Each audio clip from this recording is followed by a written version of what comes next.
বিসমিল্লাহির রহমানির রহিম।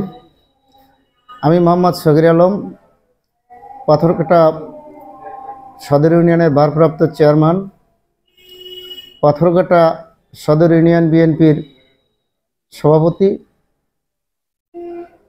আমি পাথরঘাটা সদর ইউনিয়নের আপাময় জনসাধারণকে ঈদুল আজহার শুভেচ্ছা ও অভিনন্দন জানাচ্ছি। প্রিয় পাথরঘাটা ইউনিয়নবাসী, আমি আপনাদের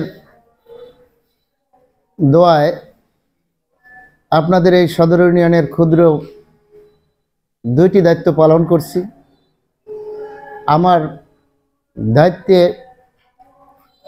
যদি কোনো ত্রুটি বিচ্যুতি হয় আপনারা সবাই ক্ষমার চোখে দেখবেন।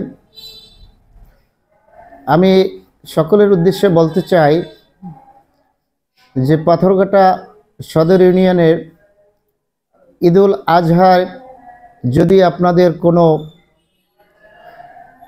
সুবিধা অসুবিধা, কোনো জায়গায় নিরাপত্তার যদি কোনো ঘাটতি থাকে, সেই ব্যাপারে আমার সাথে যোগাযোগ করবেন।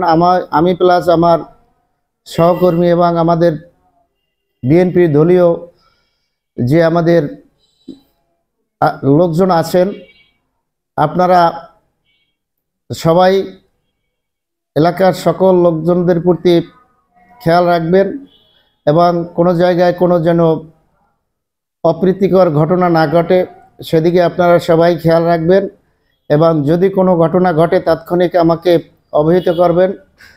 আমি চেষ্টা করব আমার গ্রাম পুলিশ এবং আইন শৃঙ্খলা বাহিনী যে যেখানে আছে সবাইকে নিয়ে যাতে কোনো অপ্রীতিকর ঘটনা না ঘটে সেদিকে আমরা সম্পূর্ণ খেয়াল রাখব। আর বিশেষ করে হলো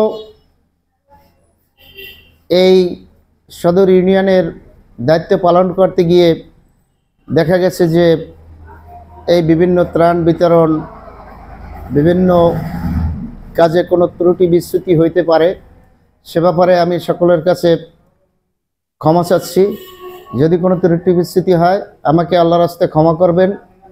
আর আমি এই নতুন দায়িত্ব নিছি, সেক্ষেত্রে আমি পাথরঘাটা সদর ইউনিয়নের সকলের সহযোগিতা কামনা করছি।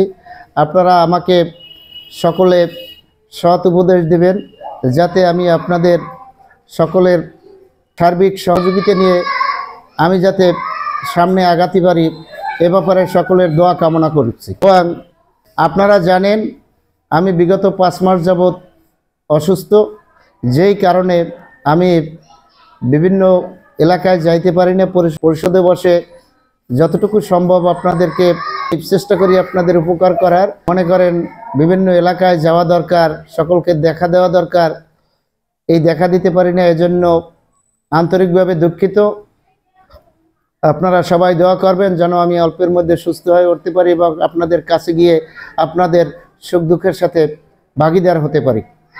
আলহাজ নুরুল ইসলাম মনি ভাইকে ধন্যবাদ জানিয়ে আমি আমার সংক্ষিপ্ত বক্তব্য শেষ করছি।